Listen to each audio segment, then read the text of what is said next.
Bom, gente, como o Juscelino já tinha anunciado para vocês, né? O tópico dessa noite aqui vai ser arminianismo, calvinismo, e no final eu quero discutir um pouco a influência disso sobre o adventismo do sétimo dia, certo?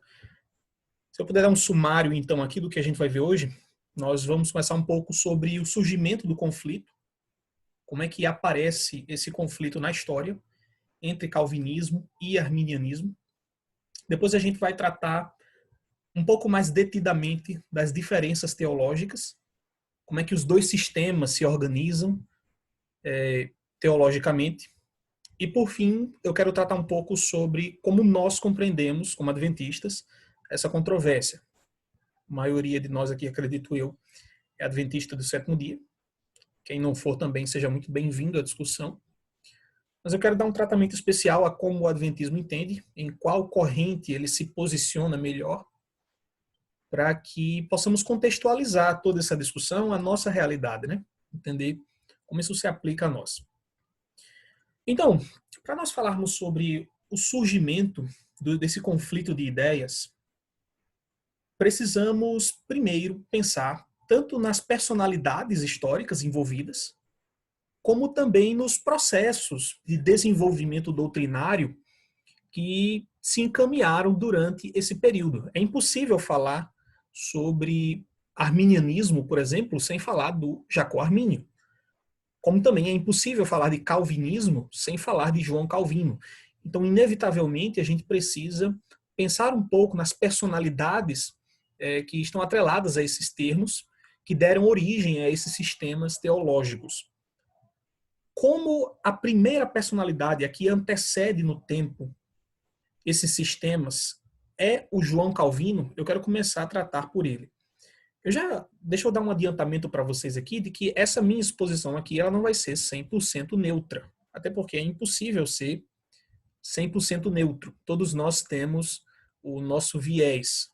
Né? Temos que abandonar o mito de que é possível ser 100% imparcial. Vou tentar sim apresentar os fatos do modo como aconteceram, mas é claro que eu também vou dar o ponto de vista, uma visão, um olhar mais arminiano para essa controvérsia aqui, uma vez que eu me posiciono desse lado da controvérsia, como um arminiano de vertente wesleyana, como a gente vai ver hoje, certo? Então, eu vou tentar aqui dar uma imagem mais precisa do arminianismo, sem prejuízo do calvinismo, obviamente, porém uma imagem mais precisa do arminianismo porque essa é a posição mais caricata nos meios acadêmicos, nas discussões teológicas, na internet, você encontra uma caricatura enorme do que é o arminianismo, e até em publicações de bons teólogos, teólogos formados em institutos muito reconhecidos, você percebe que o arminianismo é caricaturizado, ou seja, se passa um espantalho do que é o arminianismo, e muitas vezes as pessoas não compreendem bem exatamente o que essa doutrina diz, como ela se opõe ao calvinismo.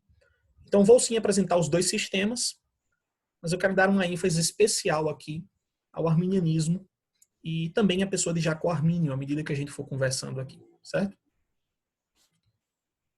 Vamos ver o que é que a gente consegue fazer aqui nesse tempo de aproximadamente 1 hora que nós temos. Bom, vamos começar aqui pelo João Calvino.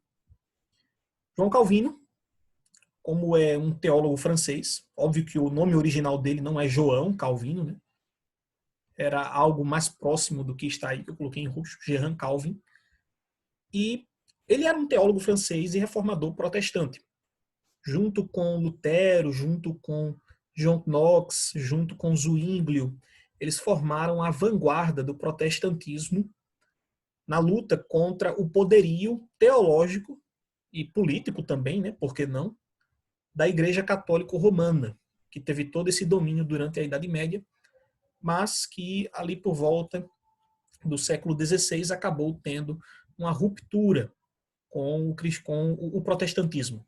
Até aquele momento, a igreja cristã era dividida em dois ramos, duas tradições. Muitos imaginam que a única divisão que existe no cristianismo é entre católicos e protestantes, né? As duas grandes divisões. Mas antes mesmo do surgimento do protestantismo, a igreja cristã já era dividida em duas tradições, que era a ortodoxia grega, majoritariamente, e o catolicismo romano, o famoso catolicismo romano, que teve seu grande período de hegemonia política e teológica durante a Idade Média. Esse racha aí aconteceu no cisma da Igreja Oriental, ali no início do século XI, por volta do ano 1054. Então, se você pesquisar melhor depois sobre esse assunto, você vai ver que nessa época em que os reformadores apareceram, a igreja já era dividida em dois grandes grupos. Claro, a Igreja Católica era quem detinha o maior poder, era quem detinha a hegemonia, mas não podemos aqui olvidar, não podemos esquecer a tradição ortodoxa da Igreja Cristã, que se dividiu ali por volta do ano 1054 da era depois de Cristo. Então, por volta de 1500, alguns anos depois de 1500, o protestantismo floresceu, protestando contra o catolicismo romano, contra doutrinas específicas do catolicismo romano, contra indulgências e etc. E João Calvino foi um dos que estiveram na frente de batalha a favor da teologia protestante nessa época. A sua principal obra, a mais reconhecida obra, na verdade, são as Institutas da Religião Cristã, escritas por ele durante um longo período de tempo, e que foram lançadas com a pretensão, o objetivo de serem um resumo da fé cristã, um compêndio da doutrina cristã, do modo, obviamente, como o João Calvino a compreendia. Se você procurar as Institutas na internet, você encontra fácil, tão antiga que já está em domínio público, você vai perceber que ela é dividida nos fundamentos da fé, ele trata sobre como alguém vem à fé, trata sobre o tópico da predestinação, trata sobre os sacramentos, que era uma discussão muito fervente nessa época, em que o protestantismo acabara de se separar do catolicismo, e estava ali em processo de separação ainda. Então a discussão sobre os sacramentos era muito profícua, muito ampla. Principalmente a ceia, né, Gerson? Sim, principalmente com relação ao batismo, a ceia. Isso acontecia muito naquela época e havia posições divergentes até mesmo no meio protestante, certo? Juscelino falou agora, vocês podem ficar à vontade também para opinarem ou interferirem no momento que quiserem, se julgarem relevante aqui. Não precisam aguardar até o final, certo? Então, João Calvino escreveu as Institutas da Religião Cristã tratando de diversos tópicos. Obviamente, o tópico que mais vai ser relevante para nós aqui hoje é a sua doutrina de Deus e a sua soteriologia. Como ele compreendia quem Deus é e como ele compreendia como o homem é salvo. Os outros tópicos, como a teologia sacramental, o sacerdócio universal de todos os crentes, a autoridade das escrituras, não são tópicos aqui tão relevantes para essa discussão, embora sejam relevantes em si mesmos, claro. Ele sustentava, né, como eu acabei de mencionar, a autoridade das escrituras, como norma de fé e prática, em oposição à tradição, tão sustentada pelo catolicismo romano, a salvação unicamente pela graça, através da fé, e o sacerdócio universal de todos os crentes. Na verdade, gente, esses três tópicos que eu mesclei aí em um só, foram os pilares do protestantismo. Todo protestante se caracterizava principalmente por esses três pontos, que depois, posteriormente, acabaram sendo sistematizados naquilo que nós conhecemos como os 5 solas, né? Mas os protestantes, no início, quando eles começaram a falar contra a doutrina católica, a tentar corrigir a doutrina católica, eles não tinham ainda sistematizado aqueles 5 pontos, aqueles 5 solas que nós conhecemos, não, certo? Isso foi posterior. Agora, os pontos principais que a gente nota de modo incipiente, lá no princípio mesmo, era uma elevação da autoridade das escrituras, acima da autoridade da igreja e da tradição, do magistério da igreja. A salvação compreendida como sendo somente através da graça, a despeito das obras, como defende o catolicismo até hoje, e que ela ocorria, o veículo dela era a fé. Não era exatamente os sacramentos, como é defendido no catolicismo até hoje, inclusive, mas sim a fé. Eles também defendiam o sacerdócio universal de todos os crentes. Então, esses são pilares da reforma que o João Calvino defendeu muito fortemente durante seu período de influência. Agora, em toda a doutrina de Calvino, pode-se notar uma forte influência, faltou o N ali de influência, um erro de digitação, mas você pode notar a influência de Agostinho, principalmente na doutrina calvinista, de João Calvino, com relação à eleição e à predestinação. O sistema teológico, como nós o conhecemos hoje, é chamado de calvinismo, né? Mas alguns propõem que a influência de Agostinho foi tão forte sobre João Calvino que o que nós conhecemos como calvinismo também poderia ser chamado de agostinianismo, ou seja, a doutrina agostiniana da eleição e da predestinação, com um viés fortemente filosófico, e João Calvino tenta sistematizá-la dando um viés mais bíblico, tentando remover isso das mãos da filosofia, primariamente, para colocar em terreno mais escriturístico, uma vez que ele mesmo defendia a primazia, a unicidade ali das escrituras como regra de fé e de prática. Mas é inegável, todos reconhecem, todos os estudiosos de João Calvino reconhecem que ele bebeu muito das fontes de Agostinho, que inclusive, obviamente, é utilizado nas institutas e em tudo que ele escreve. Em oposição teológica, obviamente, né, não oposição pessoal, até porque sequer viveu na mesmo período de tempo, você tem o Jacó Armínio. Jacó Armínio é uma adaptação latina para o nome dele, já que ele era holandês, e se chamava Jacob Hermansson, como se pode ler aí, né? Ele era um teólogo de origem holandesa, e sua influência foi principalmente, gente, nos Países Baixos. Quando a gente usa esse termo Países Baixos, estamos nos referindo principalmente à Holanda, embora englobe também uma parte da Bélgica. Mas a sua influência foi justamente no seu país de origem, nos Países Baixos ali. Ele se tornou, depois de ganhar o prestígio, o respeito da igreja na época, pastor e também professor de teologia em Leiden, em 1603. Só que antes dele chegar em Leiden, houve um grande percurso, obviamente, né? Uma coisa importante a ser declarada sobre Armínio é que ele nunca se colocou contra o protestantismo. Os reformados hoje em dia relutam um pouco em reconhecer o Armínio, ou até mesmo a doutrina arminiana, como uma doutrina que faz parte da reforma protestante. É claro que Armínio não esteve ali no seio da reforma, mas ele se considerava, sim, um protestante. Ele era fiel à Igreja Reformada da Holanda, mas simplesmente discordava do calvinismo. Inclusive, ele vai sofrer muita perseguição, ele e os seus seguidores, posteriormente, perseguição ferrenha dos calvinistas nos Países Baixos, por sustentar discordâncias com relação a essa doutrina, como a gente vai ver um pouco nessa noite, certo?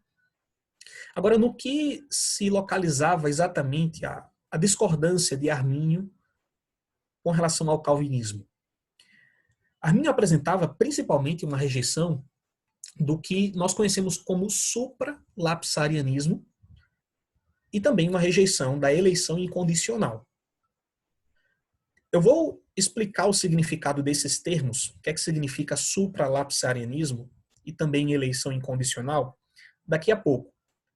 Mas, desde já saibam que o supralapsarianismo tem a ver com o tópico da doutrina calvinista que fala da predestinação.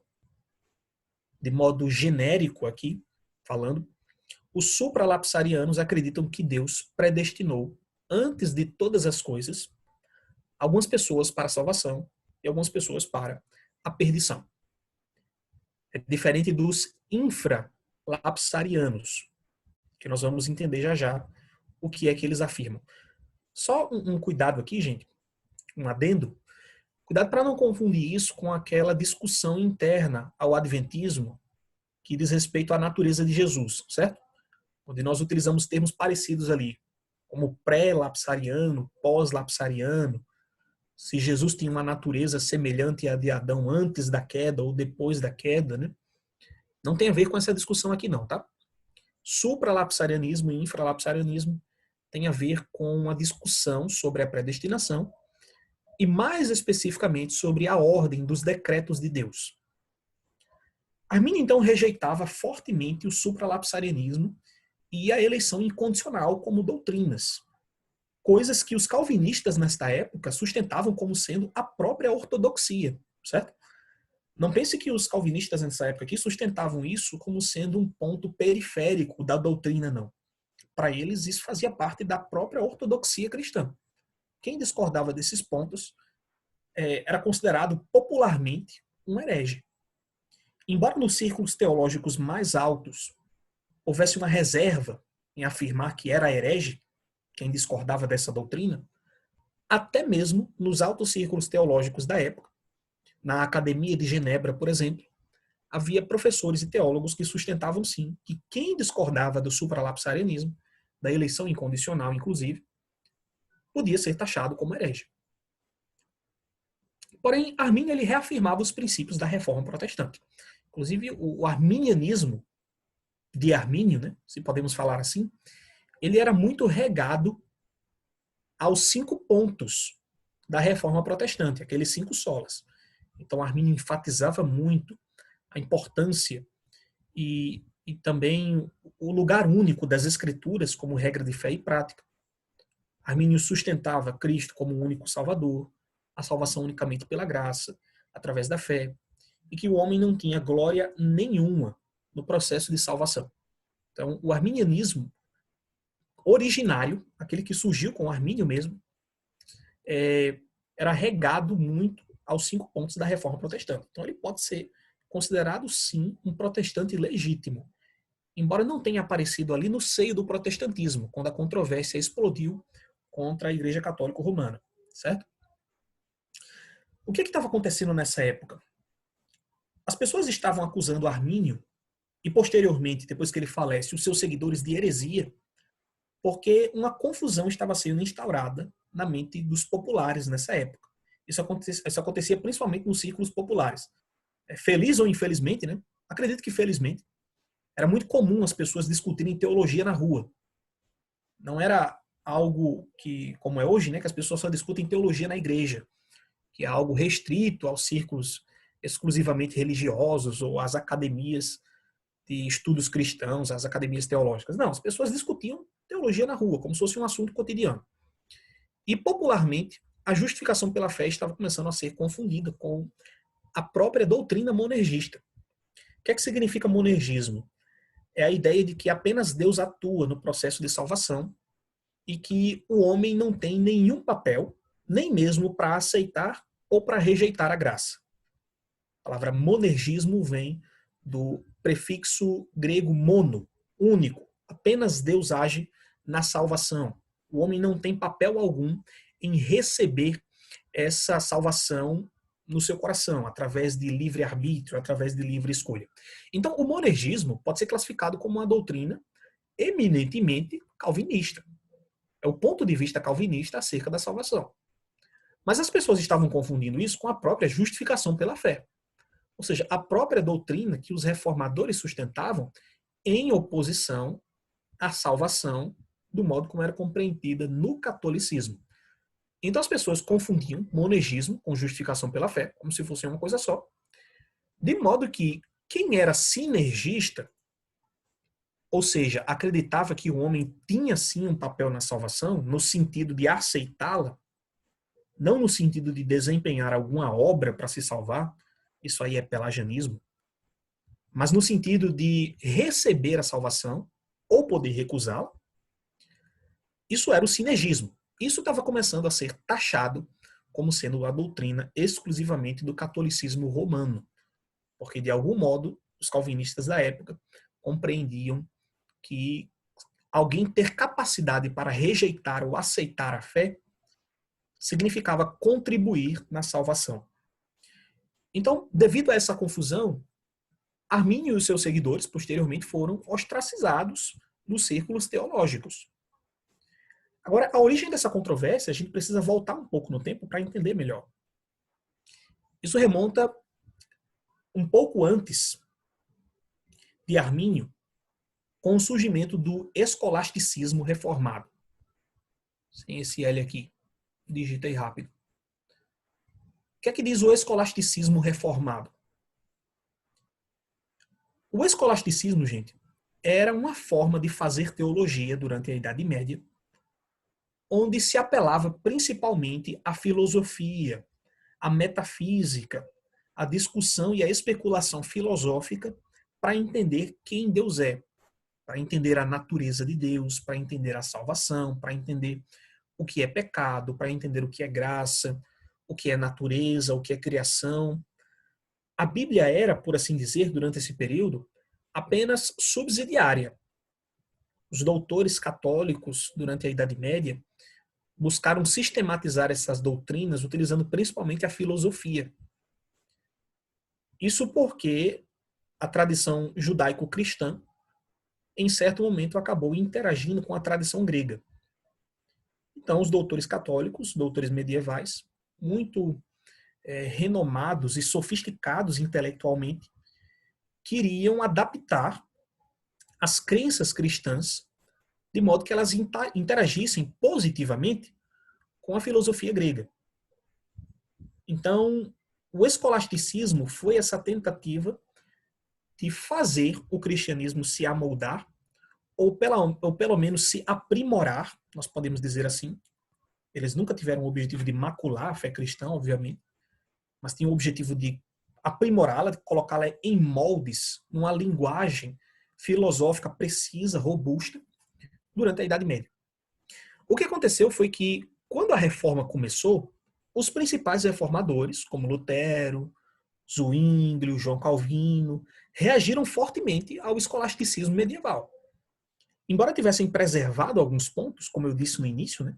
João Calvino, por exemplo, foi influenciado pelo agostinianismo, pela doutrina de Agostinho, ainda assim eles rejeitaram fortemente a grande carga de especulações filosóficas do escolasticismo medieval. Então eles tentaram apelar mais às escrituras e não à filosofia. Porém, depois que a geração desses homens passou, os seus seguidores, principalmente, inclusive quando eles eram vivos, mas depois que eles morreram, principalmente, começaram a resgatar o pensamento escolástico medieval. Só que agora, obviamente, adaptado à nova doutrina protestante que havia surgido em reação ao catolicismo. E o que é que envolvia esse pensamento escolástico resgatado?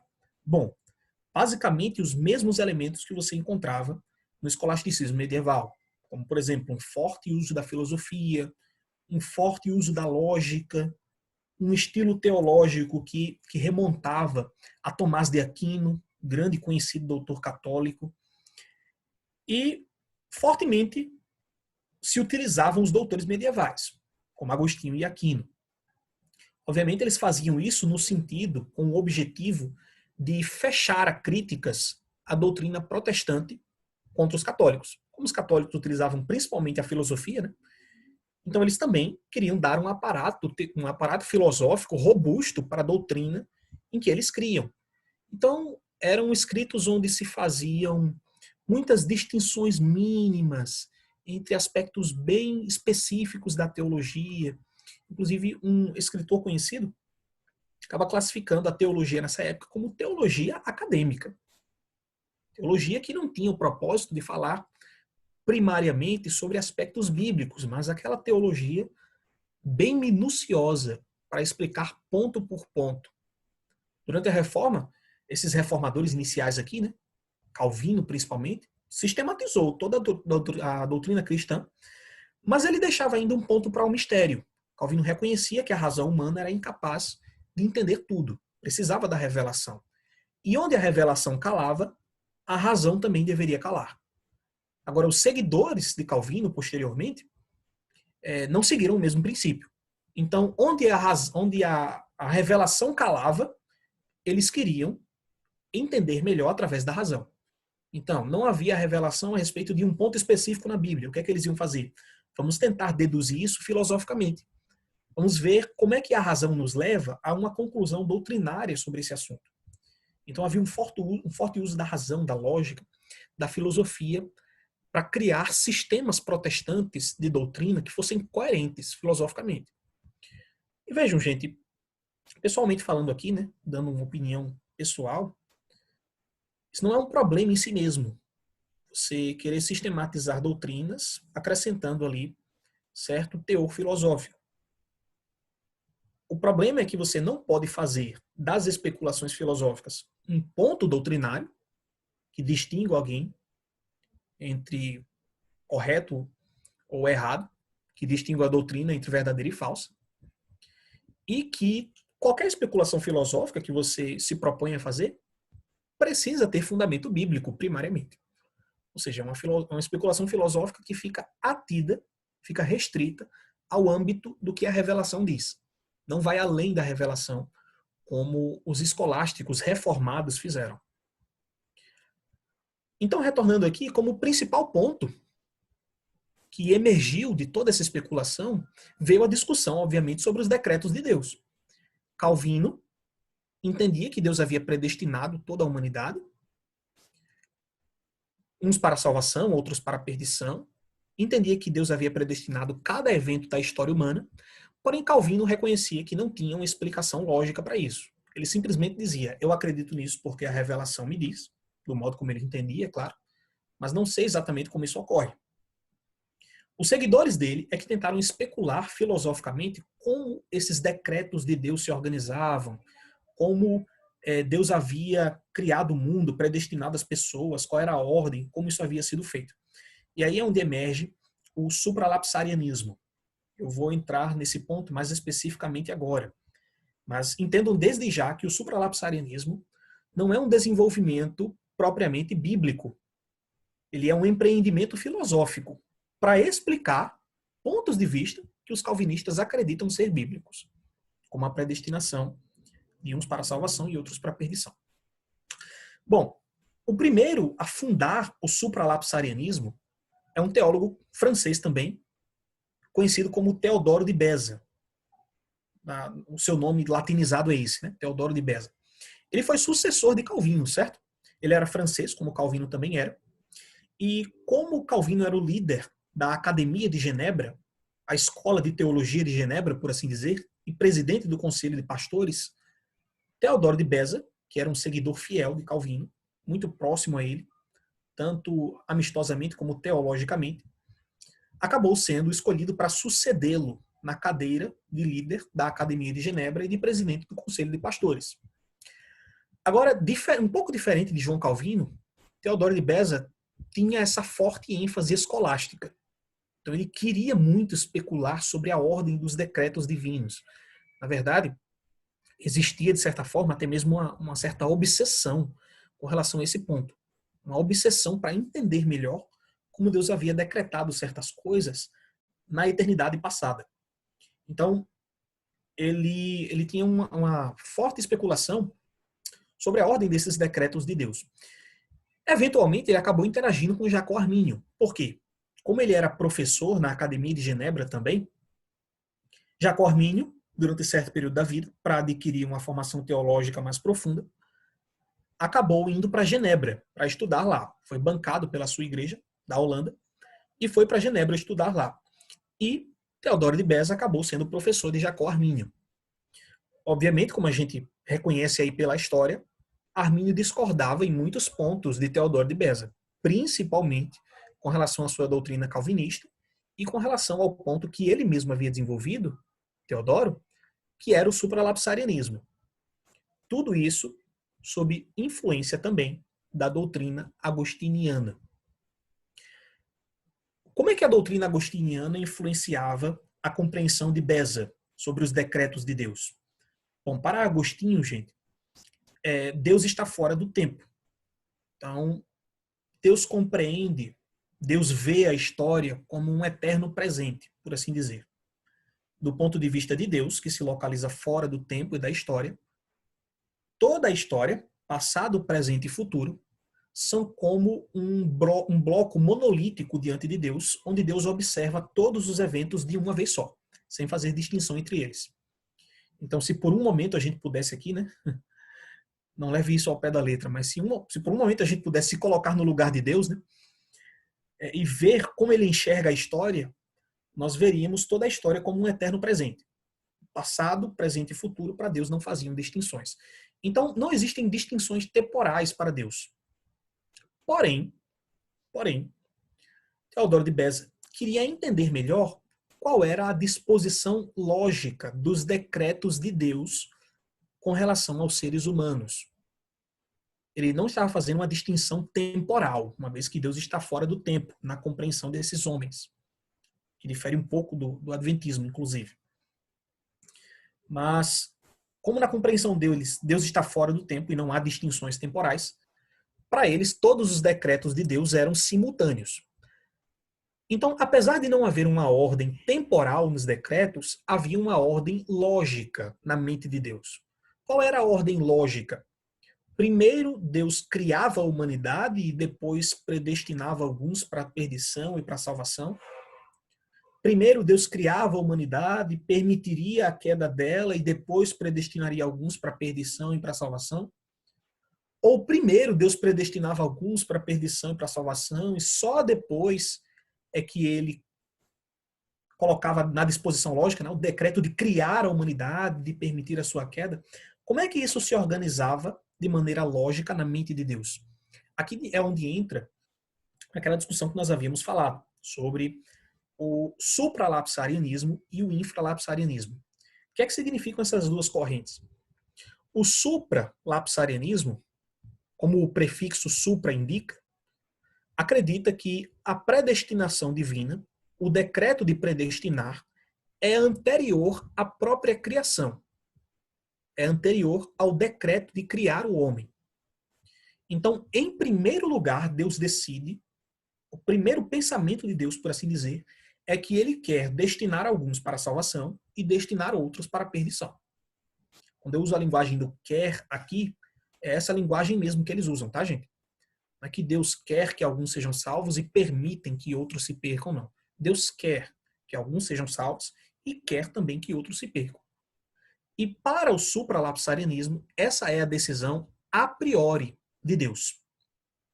Então, Deus a priori decide que vai predestinar algumas pessoas para a vida eterna e outras para a perdição. Então, o primeiro decreto divino seria esse. Se a gente pudesse organizar os 5 decretos aqui, como os calvinistas entendem, o primeiro desses decretos seria esse.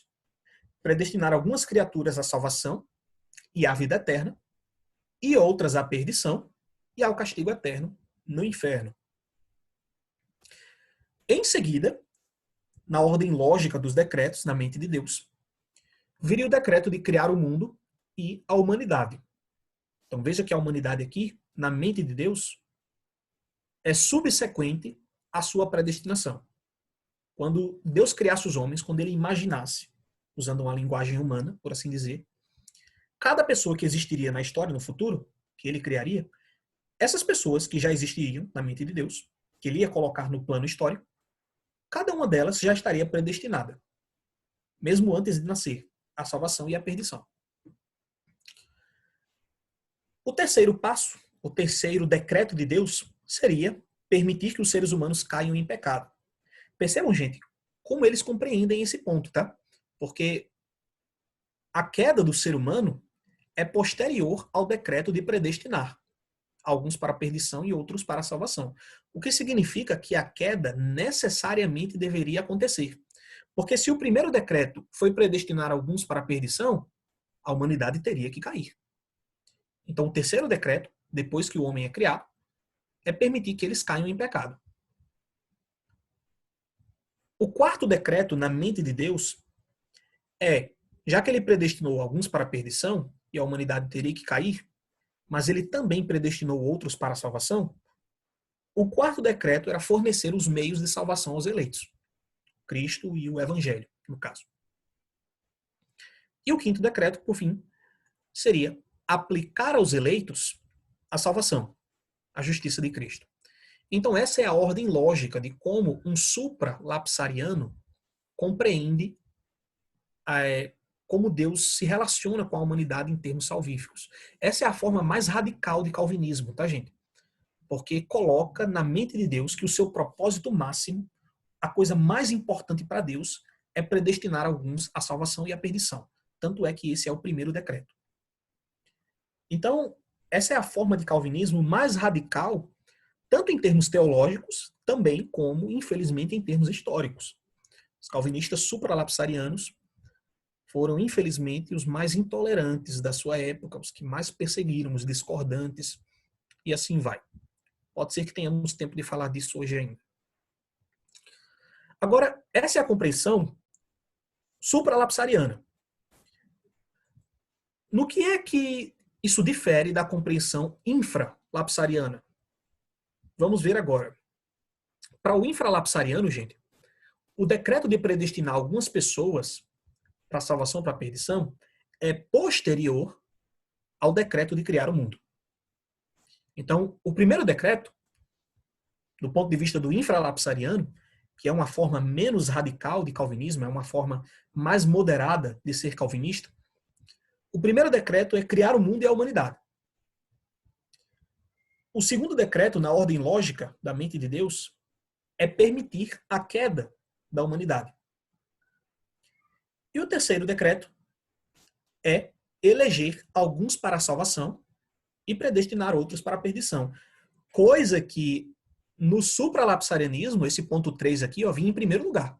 Se você lembra bem do slide anterior, esse terceiro decreto aqui, para o supralapsariano, viria aqui no primeiro lugar. Era a coisa mais importante. Para o infralapsariano, não. Em primeiro lugar, a coisa mais importante para Deus seria criar o mundo e a humanidade, para se relacionar com ela. Só depois, por permitir a queda da humanidade, é que Deus escolheria alguns para a salvação e outros para a perdição. E no quarto e no quinto decreto, eles não diferem muito, porque o quarto é fornecer os meios de salvação e o quinto é aplicar os meios de salvação aos eleitos e deixar os réprobos ao seu destino merecido. Inclusive, os calvinistas infralapsarianos, eles utilizam uma linguagem até mais moderada. Eles dizem que Deus permitiu o pecado, Deus permite que os réprobos sejam condenados, e assim vai. A linguagem deles é um pouco mais moderada. Então, se a gente refletir um pouco aqui, nessas duas formas de compreender os decretos de Deus, do ponto de vista calvinista, nós vamos chegar a algumas conclusões. O primeiro pressuposto é que eles pensam na providência de Deus como uma providência meticulosa. Deus predestinou cada fato e cada evento. Cada grande fato da história e cada pequeno fato da história foi predestinado por Deus para acontecer, certo? Ou seja, desde uma grande guerra, passando até pela morte de Cristo, obviamente, isso estaria predestinado, até o movimento minúsculo de um átomo, o movimento de um elétron, ali dentro de um átomo, tudo isso foi predestinado por Deus. Então, absolutamente nada, coisa alguma acontece por acaso ou por contingência, como nós podemos expressar melhor para o calvinista. Tudo, absolutamente tudo, foi predestinado por Deus. Então, nós chamamos isso de doutrina da providência meticulosa. Nesse ponto, tanto infralapsarianos como supralapsarianos concordam, certo?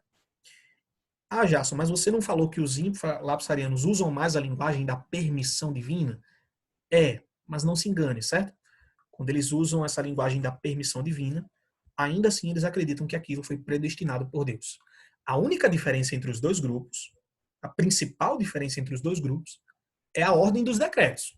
Não é se Deus predestinou ou não predestinou. Os dois grupos concordam com isso. Você chega para um calvinista e pergunta, você é supra ou é infralapsariano? Independente da resposta que ele te der, ele acredita que Deus predestinou a queda, que Deus predestinou o pecado, que Deus predestinou cada evento da história. Agora, existe uma diferença, né? Na ordem dos decretos, como a gente viu. Isso acaba impactando na forma como eles entendem a relação de Deus com a humanidade. Para os supralapsarianos, os decretos acabam glorificando a Deus na própria predestinação, na própria salvação, já que esse é o primeiro ponto. O primeiro decreto, na ordem lógica, na mente de Deus, o primeiro propósito divino era salvar alguns e reprovar outros. Então, os decretos glorificam a Deus na predestinação. Já para os infralapsarianos, né, os decretos acabam glorificando a Deus, em primeiro lugar, na criação do mundo, na criação do homem. Ou seja, o objetivo inicial de Deus não era, em si mesmo, decretar que alguns fossem salvos ou perdidos, embora ele tenha feito isso. Mas o objetivo inicial de Deus era ser glorificado na criação do mundo e do homem. certo? E há também uma outra diferença. Essa aqui eu acho muito relevante porque isso mostra como essas duas formas de compreensão, embora sejam calvinistas, têm uma diferença que eu, pessoalmente, pelo menos, considero radical entre as duas. Qual é? Os supralapsarianos entendem que os decretos se aplicam aos seres humanos enquanto criaturas, enquanto que os infralapsarianos acreditam que os decretos se aplicam ao ser humano enquanto pecador caído. Ou seja, para um supralapsariano, Deus não tem consideração alguma pelas atitudes do homem. Para o supralapsariano, na verdade, é Deus quem determina as atitudes do homem e o homem é uma mera criatura de Deus.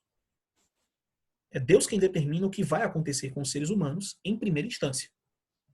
Mas para os infralapsarianos, a perspectiva é um pouco diferente, porque os decretos se aplicam ao ser humano não enquanto criatura, mas enquanto pecador caído. Ou seja, Deus considera a ação do homem em ter caído e, por isso, providencia um plano salvífico para resgatá-lo. Se você pensar um pouco sobre essas duas diferenças de perspectiva, você vai perceber como isso acaba gerando um resultado final e diferente para os dois pontos de vista, certo? Agora, tudo isso são pontos de vista, gente, calvinistas. Como é que o arminianismo se posiciona nesses pontos?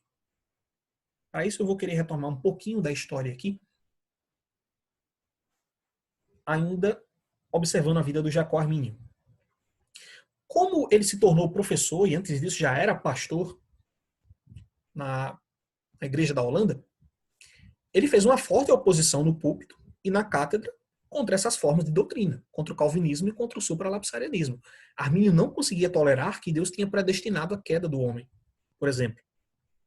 Nós vamos ver já já como é que ele entendia esse assunto, mas ele não conseguia tolerar que Deus houvesse predestinado o ser humano para a perdição, ou predestinado o ser humano para cair, que isso estivesse dentro dos próprios decretos da mente de Deus.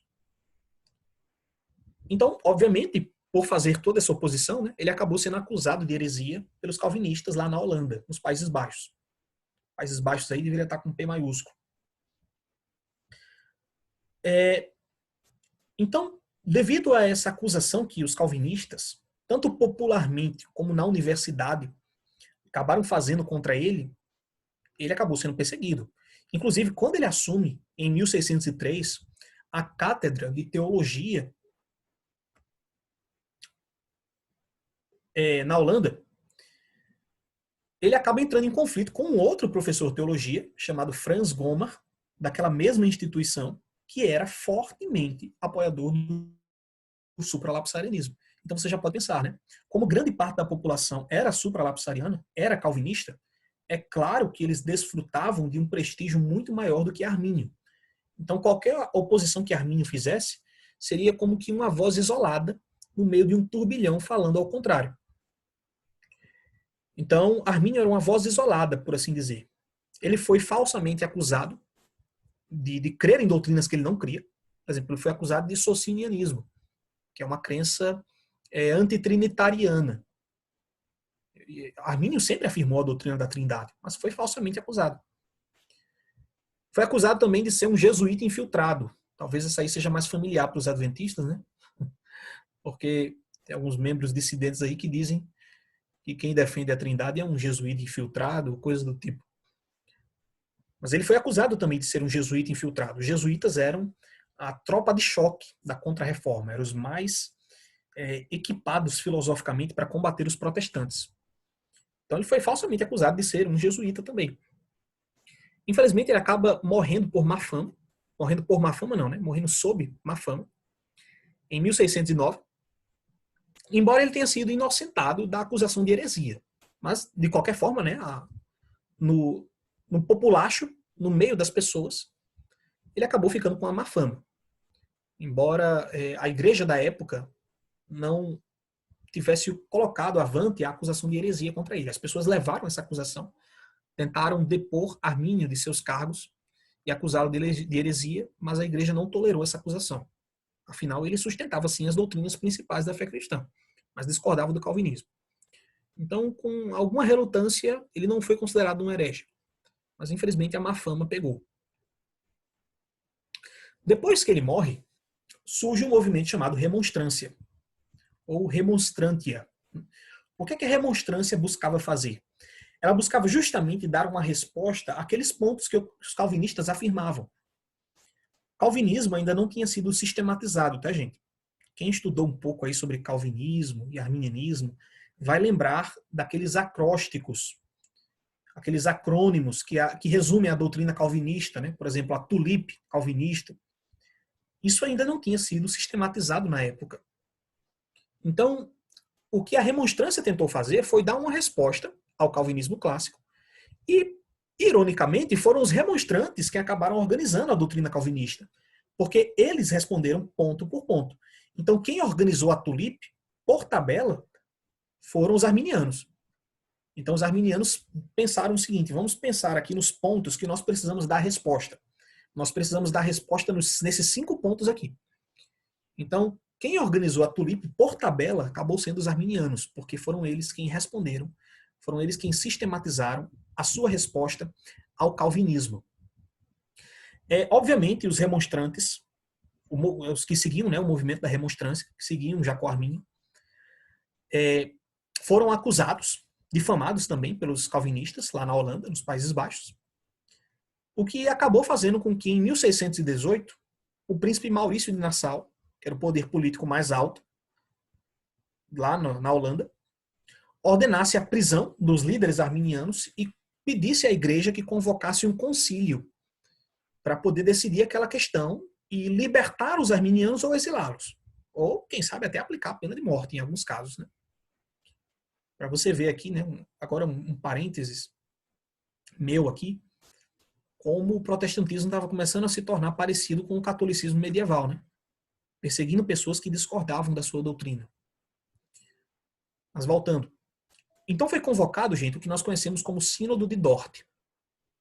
Agora, quem foi colocado para presidir o Sínodo de Dort foi João Bogerman, um teólogo da época, muito defensor do supralapsarianismo, inclusive defendia a pena de morte, em alguns casos, para quem discordava do supralapsarianismo. Então, para você ver a que ponto chegou, né? Será que vocês acham aí que esse concílio, que esse sínodo foi imparcial, presidido por esse homem, cheio de calvinistas, supralapsarianos, julgando os remonstrantes? Obviamente, o sínodo de Dort não foi lá o sínodo mais bonito da igreja protestante. É claro, eles abriram espaço para que os arminianos apresentassem a sua defesa, mas, obviamente, presidido por um supralapsarianismo, defensor da pena de morte, em alguns casos. É claro que o arminianismo não seria inocentado. Então, os 46 remonstrantes que redigiram o documento da remonstrância acabaram sendo julgados no Sínodo de Dort. Alguns foram exilados, já que o julgamento evidentemente foi negativo para eles. Alguns acabaram sendo exilados, um acabou até sendo morto. Infelizmente, a fonte que eu li não dá o nome. Mas quem quiser pode pesquisar melhor depois. E o restante foi expulso, né? Isso. O restante foi expulso de Genebra. Foram ostracizados, por assim dizer, né? Por causa da crença arminiana que eles sustentavam, por rejeitarem o supralapsarianismo e o calvinismo de modo geral. Então, depois dessa breve revisão histórica, é claro que essa história aqui continua por muito tempo depois, né? Controvérsia voltou depois que o Maurício de Nassau acabou saindo do cargo de príncipe, depois que ele faleceu, os remonstrantes conseguiram voltar para os seus pontos de origem, o arminianismo ainda floresceu, chegou na América do Norte, na Inglaterra. O arminianismo ele não floresceu, ele não teve sua continuidade lá onde ele se originou, na Holanda, nos Países Baixos. Ele teve sua continuidade lá na Grã-Bretanha, na Inglaterra, até que, por fim, chegou nos Estados Unidos. Inclusive, o adventismo do sétimo dia tem uma forte influência arminiana, através de John Wesley e dos metodistas. Mas acho que agora nós podemos pensar um pouco mais nos dois sistemas teológicos. Como é que esses dois sistemas estão organizados? Nesses últimos 15 minutos que nós temos aqui, vamos falar um pouco disso. O sistema teológico calvinista, como eu disse para vocês, que é organizado como a TULIP, né? As 5 primeiras letras aí, expressam as crenças calvinistas. A primeira delas é a total depravity, ou depravação total. Os calvinistas acreditam que o homem é totalmente depravado e que ele não pode de modo algum buscar a Deus pelos seus próprios esforços, que ele não tem capacidade de se voltar para Deus, de se arrepender em sua própria força e buscar a Deus, seja com a mente, seja com o coração, que a natureza humana é depravada e inclinada, vergada para o mal. Eles não querem dizer com isso, obviamente, que o homem é tão mal quanto poderia ser, né? Que todas as pessoas são o mais terrível possível. Pelo contrário, você encontra pessoas que não conhecem a Cristo, que são exemplo de pessoas na sociedade. É porque a doutrina da depravação total acredita que o homem é mau em toda a sua extensão, em todos os aspectos da vida, mas não em toda a sua intensidade.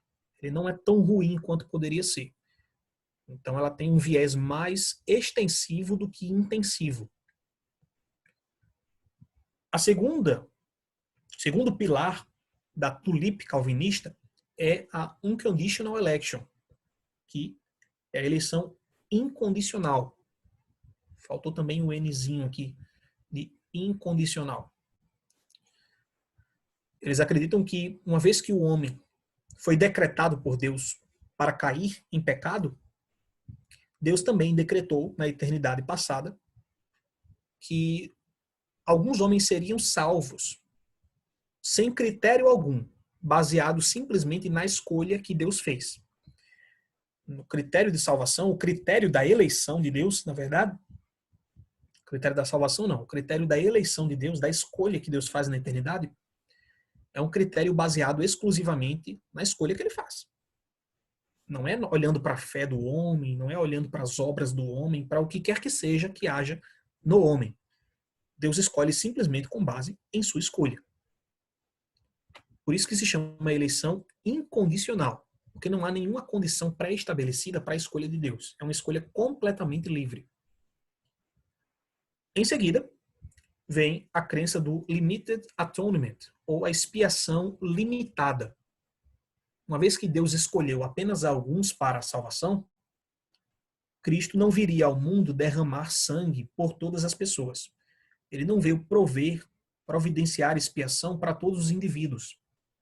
A expiação, o cobrir do pecado, seria providenciado apenas para aqueles que tivessem sido escolhidos para a salvação, pela eleição incondicional. E, em seguida, eles também acreditavam na irresistible grace, ou a graça irresistível. Pode ser que, lendo a literatura calvinista, vocês encontrem expressões diferentes para essas crenças, certo? Expiação limitada pode ser chamada também de expiação definida, né? Que é definida para um grupo restrito de pessoas. Graça irresistível, você também encontra como sendo graça eficaz. E existem outros nomes para essas crenças aqui. A graça irresistível afirma que, uma vez que certos indivíduos foram escolhidos para a salvação, Cristo morreu exclusivamente por eles, então, obviamente, Deus deseja resgatá-los. E Deus vai reverter o estado de depravação total, parcialmente, para que o homem possa se converter. Deus faz isso através da sua graça. Graça que esse homem, mesmo estando totalmente depravado, não poderá resistir, porque é uma graça que vem do próprio Deus, de modo tão impactante que vai fazer esse indivíduo crer através dos seus meios, seja através do convencimento, seja através de qualquer outro meio, a graça irresistível vai alcançá-lo. E, por fim, eles também acreditam na perseverança dos santos. Porque uma vez que alguns foram escolhidos, Cristo morreu unicamente por eles, e eles foram irresistivelmente chamados pela graça de Deus, não tem como eles se perderem. Já que Deus fez todo esse esforço, entre aspas, por assim dizer, para salvá-los, nos 3 pontos anteriores, qual seria o objetivo de perdê-los, né? Então, aqueles que foram chamados por Deus e escolhidos por Ele vão perseverar até o fim. Pessoalmente, eu acredito que isso é unânime, na verdade. O sistema teológico calvinista é muito coerente, no sentido lógico do termo. Cada crença segue logicamente da outra, né? Cada crença está conectada logicamente à crença anterior. Então o sistema é coerente, é fechadinho. Ele abre pouco espaço para críticas internamente. Agora, o fato de um sistema ser coerente logicamente não quer dizer que ele seja biblicamente fundamentado, certo? Nós, como arminianos, podemos até concordar que há certa coerência lógica no calvinismo, no sistema teológico calvinista. Mas isso não quer dizer que ele seja baseado na Bíblia. Então, uma coisa é a coerência lógica, outra coisa é a fundamentação escriturística para um sistema. Esse é o sistema calvinista. Como eu disse para vocês, isso não havia sido primariamente sistematizado pelos calvinistas. Foram os remonstrantes quem responderam a essas crenças antes mesmo de elas terem sido sistematizadas. Como é que os remonstrantes sistematizaram mais ou menos seu sistema de crenças, seu sistema teológico? Dessa forma aqui. Eles não utilizaram esse acróstico aqui, obviamente. É porque eles escreveram em outra língua, em holandês, em francês. Isso aqui é uma adaptação do que eles acreditavam, do que eles sistematizaram para o inglês. E aí se faz esse acróstico aí, né? Facts. O primeiro é freed by grace to believe, ou seja, liberto pela graça para crer. Como vocês podem ver, o quarto ponto do sistema arminiano é a depravação total. Nesse ponto aqui, nós estamos de acordo com os calvinistas. O homem é totalmente depravado e não tem liberdade ou a capacidade para crer. Mas o que é que Deus faz? Deus liberta o homem para que ele possa crer, se ele assim optar. Então o sistema arminiano preserva a liberdade de escolha do homem, porque reconhece que ele está em pecado, mas reconhece que uma coisa chamada graça preveniente, graça prévia, vem ao homem para permitir que ele creia. Essa graça preveniente atinge o ser humano de modo que faz com que ele abra os olhos e agora possa escolher se deseja ser salvo por Deus ou se não deseja. Então ele é liberto para acreditar. Antes de ser liberto pela graça, o homem está morto em seus pecados. Então ele não pode reagir a nada que Deus faça para ele. Nós concordamos com isso, com relação aos calvinistas. Só que nós discordamos deles porque acreditamos que essa graça preveniente que vem ao homem, ela não salva o homem de imediato. Ela simplesmente faz com que o homem ganhe a capacidade de escolher. Resgate a capacidade de escolher que Adão tinha lá no princípio, antes de cair em pecado. Adão tinha liberdade plena para escolher se queria obedecer a Deus ou se queria desobedecer. Então Deus envia uma certa porção de graça para todos os homens, obviamente em diferentes tempos da vida, para que esses homens, nem que seja por um momento singular da vida, compreendam ali que podem ser salvos por Deus. E naquele momento singular da vida, eles têm a opção de continuar na graça, de aceitar a ação da graça na vida deles, ou de dar um passo atrás e se fechar novamente em si mesmo, rejeitando a graça da sua vida. Então nós não acreditamos que a graça é irresistível. Nós aqui já me colocando no grupo arminiano, obviamente. Nós não acreditamos que a graça é irresistível. Ela pode ser resistida, mas Deus envia essa graça a todos os homens para que eles possam ser libertos para crer. O segundo ponto é atonement for all, ou seja, expiação para todos. Uma vez que Deus abre a possibilidade para que todos os seres humanos sejam salvos, obviamente Cristo derramou sangue expiatório suficiente para resgatar todos os homens, e não apenas um grupo deles. Então, isso também é conhecido como expiação universal. A expiação, ela é provida por Deus universalmente para todo e cada ser humano que já passou na face da Terra. Com exceção de Cristo, obviamente, que não precisava de expiação, né? O terceiro ponto é a conditional election, que está em oposição direta ao segundo ali do sistema calvinista. Nós acreditamos que a eleição que Deus faz é condicional, ou seja, tem uma condição para Deus resgatar os homens. mesmo ele tendo escolhido algumas pessoas lá na eternidade, quando nenhum homem e nenhuma mulher existiam, Deus olha para o futuro e, com base na sua presciência, vê quais deles terão fé em Cristo para serem salvos, e com base nesse pré-conhecimento de Deus, ele escolhe essas pessoas específicas para que sejam salvas. Então nós não discordamos dos calvinistas que Deus predestinou algumas pessoas. Nós discordamos do critério. Para eles não existe critério. Ela é incondicional, é baseada somente na escolha de Deus. Para nós, essa escolha de Deus ela é baseada num critério específico. Se os homens exercerão fé ou não. O penúltimo ponto é a depravação total. Acredito que já expliquei isso suficientemente, que é o primeiro ponto do sistema calvinista, e nós concordamos com eles. Em linhas gerais, talvez eu devesse fazer só um adendo aqui, que os primeiros remonstrantes, alguns deles, não concordavam exatamente com a depravação total. Infelizmente, alguns arminianos também, posteriormente, não sustentavam essa crença. Mas eles representam uma minoria.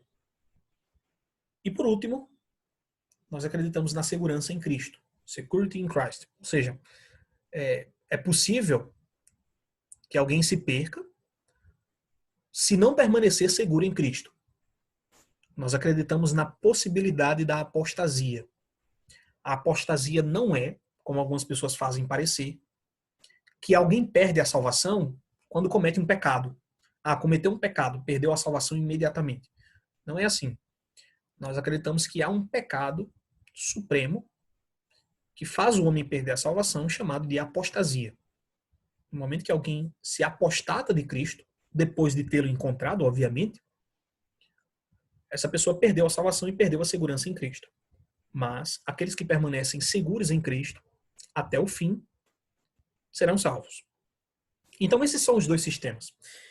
Isso acaba levantando para nós, gente, a questão de como é que Armínio, que cria mais ou menos desse modo, na verdade cria desse modo como os remonstrantes explicaram, embora ele deixasse um ponto aberto com relação ao último ponto, já que Armínio nunca definiu se, uma vez que alguém encontra Cristo, essa pessoa permanece salva para sempre, se ela vai perseverar necessariamente até o fim.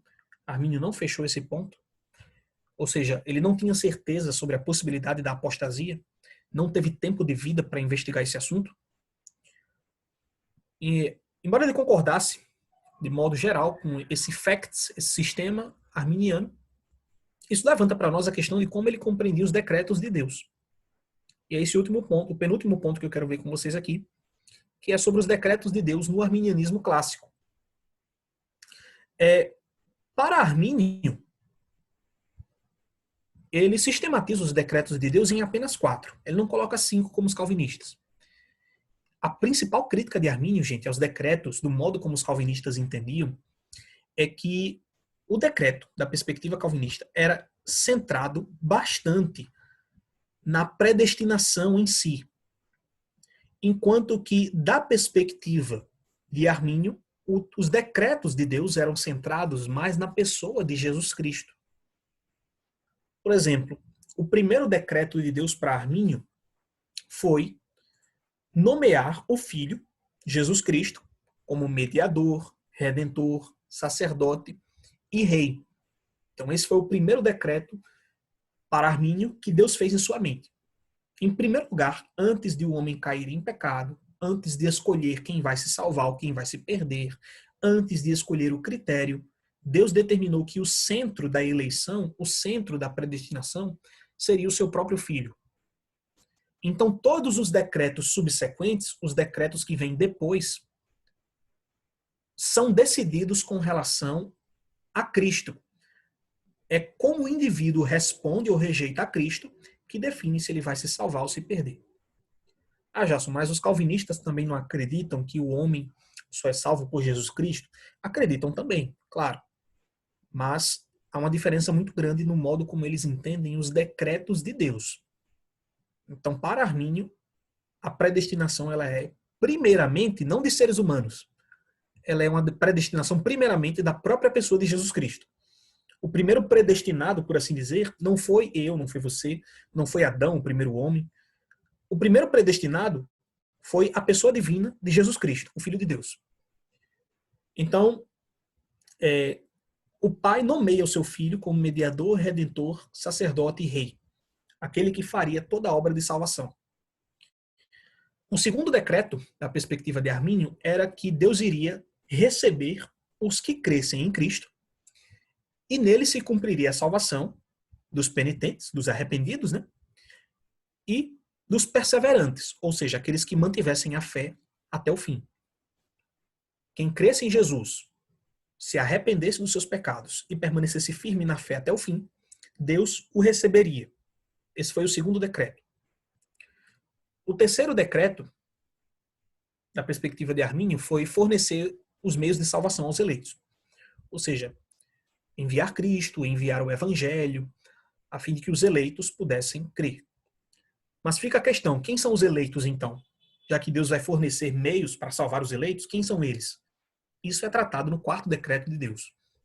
O quarto decreto é que Deus decretou salvação ou perdição fundadas na presciência de Deus, presciência pela qual ele sempre soube os que creriam e os que perseverariam. E claro, também sabiam os que se perderiam, né? Então o quarto decreto é só aqui, perceba que é só aqui que Deus escolhe pessoas. Não é no primeiro, não é no segundo, não é no terceiro, é no último decreto que Deus vai escolher alguns para a perdição e infelizmente outros irão para a perdição. Uns vão para a salvação, outros para a perdição. Só que tudo isso é fundado na presciência de Deus. Jason, isso já esclarece para muitos essa coisa, né, de achar que o calvinismo é uma doutrina da predestinação, enquanto o arminianismo é uma doutrina do livre-arbítrio, né? Como se faz, como se a gente negasse a predestinação, como se Armínio não falasse sobre isso, né? Exato. As pessoas costumam fazer essa posição, né? Arminianos acreditam em livre-arbítrio, calvinistas acreditam na predestinação. Isso é uma compreensão errada das duas doutrinas. Porque os calvinistas também acreditam em um certo tipo, um tipo específico de livre-arbítrio, um livre-arbítrio onde o homem não pode fugir da predestinação de Deus. E nós, arminianos, que sustentamos o livre-arbítrio como um ponto, também acreditamos na predestinação. Mas veja que é uma predestinação completamente diferente da predestinação calvinista. É uma predestinação com moldes diferentes, distintos, de como os calvinistas sustentam. A predestinação nos moldes calvinistas ela é centrada em si mesma. Ela é centrada na escolha de Deus, no desejo de Deus. Alguém falou aqui no chat que os calvinistas falam de livre agência. Eles usam tanto a linguagem do livre-arbítrio como da livre agência. Mas eles dizem que livre-arbítrio genuíno apenas Adão possuía. Nós não temos livre-arbítrio genuíno. E quem possui livre-arbítrio por excelência é Deus. Unicamente Deus possui livre-arbítrio por excelência. Nós, seres humanos, não possuímos livre-arbítrio por excelência como Deus possui. Concepções diferentes sobre a forma do livre-arbítrio. Né? Alguém perguntou aqui se os arminianos concordam com isso. Nós concordamos que apenas Deus possui livre-arbítrio absoluto. Apenas Deus é uma entidade, ele é o único que não depende de nada fora de si mesmo. Então ele é o único que tem livre-arbítrio absoluto. Nós concordamos nesse ponto. Porque nós, seres humanos, embora tenhamos certa medida de livre-arbítrio, temos várias condições ao nosso redor. Né? Somos condicionados pela sociedade, pela cultura, pela época, pelo clima, pela região.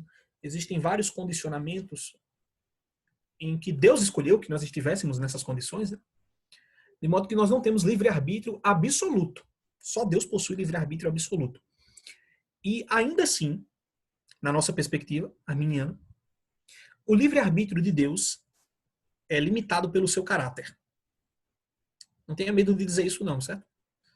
O livre-arbítrio de Deus é limitado pelo seu caráter. Tem certas coisas que Deus não pode fazer. Por exemplo, a Bíblia diz que Deus não pode mentir. Algumas pessoas dizem, a Bíblia diz que Deus não mente porque ele não quer. Não, a Bíblia diz que Deus não pode mentir. Deus é incapaz de mentir. Por quê? Isso é contrário ao caráter dele. Deus é tão perfeito, é tão santo, é tão fiel ao seu caráter, que ele não tem a capacidade de mentir. Nós podemos ter a certeza absoluta de que tudo que Deus diz e fala é verdade. Porque mentir é uma atitude contrária ao seu caráter. Então, por exemplo, Deus não tem liberdade para mentir. Então, o livre-arbítrio de Deus é condicionado ao seu caráter santo e perfeito. Que, na verdade, se Deus pudesse mentir, né, seria uma imperfeição de caráter. Uma imperfeição latente, embora não manifesta. Nós também somos imperfeitos nesse ponto. Né? Todas as criaturas são imperfeitas nesse ponto, no sentido de que tem a liberdade para mentir. Deus entrega essa liberdade para todas as criaturas. A liberdade de pecar. Mas Deus mesmo não pode pecar, porque é santo e perfeitíssimo. Então veja que os decretos de Deus no arminianismo têm uma perspectiva completamente diferente. E, só para a gente refletir um pouco aqui nesses decretos, é muito importante você perceber que, para Armínio, a predestinação ela está relacionada exclusivamente a tópicos da salvação. No que é que isso difere dos calvinistas? Se você lembra lá dos decretos, eles incluíam a criação, eles incluíam a queda do homem, eles incluíam o primeiro pecado de Adão, tudo isso dentro da predestinação. Se você voltar aqui, você vê que Armínio não inclui nada disso. Você não vê aí nada sobre a criação, nada sobre permitir a queda. Isso não faz parte dos decretos de Deus. As coisas que Deus decretou dizem respeito exclusivamente à salvação. Aí talvez você pergunte, mas quer dizer então, Jason, que Deus, na perspectiva de Armínio, não sabia que o homem ia cair? Sabia. Mas através de um outro dispositivo, que é o que nós chamamos de providência divina. Então a queda não faz parte da predestinação, faz parte da providência divina. Na verdade, todos os pecados que os homens cometem estão dentro da providência de Deus. Deus sabe que as pessoas vão pecar, mas ele não incita, ele não comete, ele não predestina as pessoas para o pecado. Nem mesmo Adão, nem mesmo Satanás, os primeiros pecadores, se nós pudermos mencionar assim. Então, a queda, a permissão para o homem cair, não fazia parte dos decretos de predestinação de Deus. Isso faz parte da providência divina. Ou seja, Deus não predestinou ninguém para pecar. Ele sabia que todos pecariam. Sabe quem vai aceitar a Cristo, sabe quem vai rejeitar, até a última geração dessa história. Mas ele não predestinou que os homens pecassem. Deus predestinou coisas referentes exclusivamente à salvação. E um outro pressuposto, que é sustentado por Armínio, é a autolimitação divina. Por quê? Porque Deus concede livre-arbítrio ao homem. No momento que Deus concede livre-arbítrio ao homem, Deus assume aí uma autolimitação. Porque tem certas coisas que Deus não vai poder fazer depois que ele dá livre-arbítrio ao ser humano. Por exemplo, Deus não pode forçar alguém livremente a fazer algo. Essa frase que eu acabei de falar é uma contradição. Deus não pode forçar livremente alguém a fazer algo. Tem dois termos nessa frase aí que se contradizem mutuamente. Forçar e livremente. Então, tem certas coisas que Deus vai se autolimitar a fazer. Isso não é de todo absurdo, tá, gente? Porque os calvinistas também entendem que Deus se autolimita de certas formas, por exemplo, para se revelar ao homem. É a chamada doutrina da acomodação de Deus. Deus se acomoda aos moldes históricos, temporais, para poder se revelar ao homem. Porque Deus é tão grande, tão incomensurável, que ele não pode se revelar do modo como ele é. Então ele precisa se acomodar. Então, reconhecer que Deus pode se autolimitar é uma coisa que calvinistas também fazem. A questão é que nós acreditamos que Deus se autolimita na predestinação e na providência. Coisa que para eles Deus não faz. E é interessante também porque a autolimitação de Deus não necessariamente vai tirar a soberania de Deus, porque é ele que está se autolimitando. Então, é uma ação dele mesmo. Então, Exatamente. tem muita alegação dos calvinistas de que os arminianismos quebram a soberania de Deus. Na verdade, Exato. a autolimitação é Deus que está agindo. Né? Perfeito. O que o amigo falou é que quando Deus limita a sua soberania, né, isso é uma ação divina. Não é o homem que está limitando a ação de Deus, limitando a soberania de Deus. Os calvinistas às vezes dizem, né, a doutrina de vocês limita quem Deus é, porque coloca limites na ação de Deus, por causa da liberdade do homem.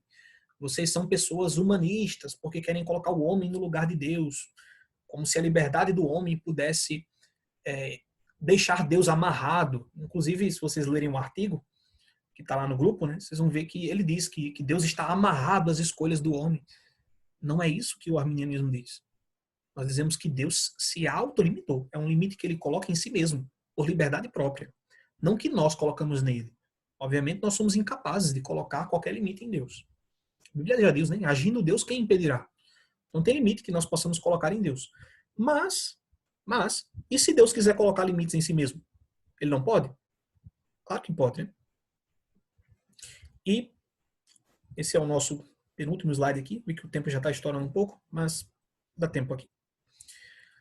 Muito importante, importantíssimo, é entender que, do ponto de vista arminiano, a predestinação se aplica a grupos e a indivíduos, certo? Ela tem essas duas subdivisões. Em primeiro lugar, Deus decreta a salvação, a perdição de grupos, tá certo? De categorias de pessoas. Se você voltar lá na ordem dos decretos, como eu mostrei para vocês, vocês vão ver que, do ponto de vista arminiano, os decretos de Deus se referem a grupos de pessoas. Receber os que crescem em Cristo e que neles se cumpriria a salvação. Só no último decreto é que a salvação, a perdição, vai para pessoas específicas. Mas, em primeiro lugar, Deus predestina grupos. Como assim, Jasso? É como se, ao escolher pessoas para serem salvas, Deus primeiro definisse o critério. Deus dissesse assim, olha, tem dois grupos aqui. É o indivíduo quem vai escolher em qual dos dois grupos ele se insere. Eu vou predestinar, e aqui a predestinação é incondicional, tá certo? Eu vou predestinar as duas categorias de pessoas. Tem uma categoria de pessoas que eu estou predestinando para a salvação. Quem quiser entrar nessa categoria é livre para entrar. E tem uma outra categoria que, infelizmente, vai ser deixada no próprio pecado para a perdição. Então, Deus predestina primeiro grupos, categorias de pessoas. E só depois, secundariamente, é que Deus decreta a salvação ou a perdição de indivíduos, certo? Indivíduos que se encaixam nessas categorias. Aí você pode perguntar, mas como é que Deus pode encaixar pessoas nessas categorias nos seus decretos, se essas pessoas nem existiam ainda? Simples, com base na sua presciência. Simples entre aspas, né? Claro que tem problemas muito complexos aqui. Mas, com base na sua presciência, Deus sabe quem vai entrar na categoria dos salvos e quem vai entrar na categoria dos perdidos. Então, nós dizemos que a eleição, no arminianismo, ela é 3 Cs, né? Eu não coloquei aqui, mas ela é 3 Cs. Ela é cristocêntrica, porque ela é fundamentada em Jesus Cristo, em primeiro lugar. A resposta do grupo ou da pessoa a Cristo, que determina se ela vai se perder ou se salvar. Em segundo lugar, ela é corporativa, além de ser cristocêntrica, é corporativa, porque Deus elege grupos de pessoas, categorias de pessoas. Deus dá os moldes, e quem quiser que se encaixe nesses moldes. E em terceiro lugar, além de cristocêntrica e corporativa, ela também é condicional. Ou seja, é você quem escolhe se adequa ou não à condição que Deus deu. Deus deu a condição. Qual é? Crer pela fé. E lhe dá liberdade para optar se deseja se enquadrar nessa condição ou não. Então, cristocêntrica, corporativa e condicional. Primeiro, Deus elege a Cristo. Em Cristo, Deus elege grupos, ou fora de Cristo, né? No caso, para a perdição. E nesses grupos, quem quiser, quem optar por estar em Cristo, está salvo. Quem optar por estar fora de Cristo, está perdido. E Deus escolhe alguns para a salvação com base na sua presciência, sabendo no futuro quem se salvará ou quem se perderá, certo? Depois que você entende a doutrina arminiana da eleição, para mim ela parece muito lógica e muito coerente biblicamente. Óbvio que os nossos amigos e irmãos calvinistas vão discordar nesse ponto, né? Mas ela me parece altamente coerente, lógica e bíblica, certo?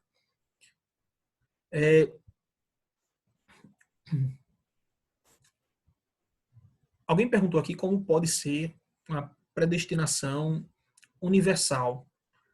Como podem ser, se são conceitos opostos em certa medida.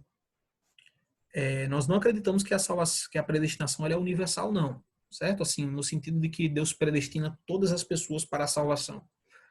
Às vezes eu vejo na internet alguns adventistas respondendo, ou até mesmo isso é comum entre grupos de irmãos, né? Dizer assim, Deus predestinou todas as pessoas para a salvação. Não é isso que o texto bíblico diz não, tá? Deus predestinou algumas pessoas para a salvação. Quem? Aqueles que Deus sabia que creriam. Eu fiz toda essa discussão aqui, gente, sem apelar para as escrituras. Por quê? Meu objetivo primário aqui, nessa noite, foi apenas apresentar os dois pontos de vista. Não foi defender nenhum deles. É por isso que eu não apelei à Bíblia, nem apresentando o calvinismo, nem apresentando o arminianismo. Claro que eu defendo o arminianismo, né? Aí depois, no outro momento, se vocês quiserem estudar melhor, dá para a gente apresentar uma fundamentação bíblica para cada um desses pontos aqui. Sobre esse ponto aí, eu acho que ele já foi claro em dizer que a predestinação do arminianismo é baseada na presciência. Isso. Que... Alguém perguntou aqui, né? Então é presciência ou predestinação? As duas coisas não se contradizem. Na verdade, Deus faz a predestinação baseado na presciência. Deus usa a presciência para predestinar. Não é que Deus escolhe você para que você tenha fé. Não é que Deus, lá na eternidade passada, escolheu, por exemplo, Juscelino, Isabelle, Jason, Juliana, para que essas pessoas tivessem fé. É o contrário. Lá na eternidade passada, Deus viu que Juscelino teria fé.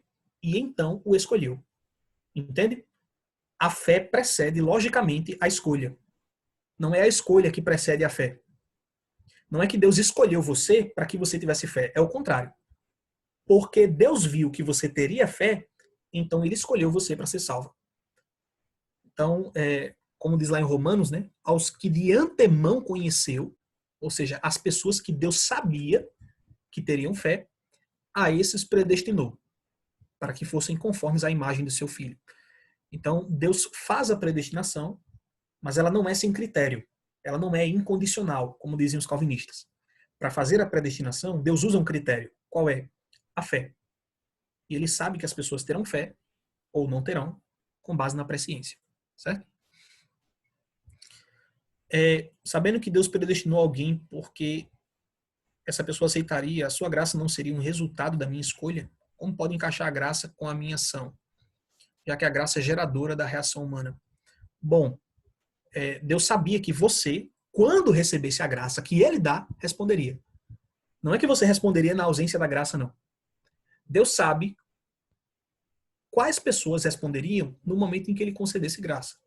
Mas cuidado, porque não é a sua escolha que gera a graça de Deus, não, certo? Se Deus tivesse cruzado os braços e tivesse escolhido não mandar Cristo para salvar ninguém, todos estaríamos perdidos. Por mais que você tivesse muita vontade de ser salvo, você não teria os meios para ser salvo. É por isso que Armínio coloca aqui como um decreto, né? E os calvinistas também colocam, que um dos decretos é fornecer os meios de salvação aos eleitos, senão não teria como eles serem salvos. Então, não depende só da escolha, não. Isso daí, Jason, já nos livra dessa caricatura que se faz e que o arminianismo se resume à questão do pelagianismo, e se confunde essas duas coisas, né? Não, Armínio negou terminantemente que tivesse qualquer ligação com o pelagianismo. Ele não era pelagiano nem de longe. Eu queria só fazer um breve comentário, já que você terminou a sua apresentação, para que a gente pudesse... Eu posso fazer só mais um comentário final? 2 minutos. Pode. Simples. Que é o último slide aqui, que era para falar sobre a influência no adventismo. Eu já mencionei antes aqui que o arminianismo surgiu lá na Holanda, através de Arminio, chegou à Grã-Bretanha, chegou à Inglaterra, e finalmente veio para a filha da Inglaterra, a nação americana, os Estados Unidos da América, através do pregador John Wesley e outros também. Então, isso chegou a nós, adventistas, através do movimento do Advento, já que lá existiam vários cristãos, né? Haviam várias denominações unidas ali, um movimento de uma doutrina só, né? Que acreditavam na volta de Jesus, mas ninguém discutia essas doutrinas, se é arminiano, se é calvinista. Só que o arminianismo chegou através desse movimento do Advento. Ellen White apresenta nos livros dela, você percebe claramente, embora ela não mencione, que ela tem raízes metodistas wesleyanas. Ou seja, ela é uma arminiana, podemos dizer assim, até o tutano, por completo.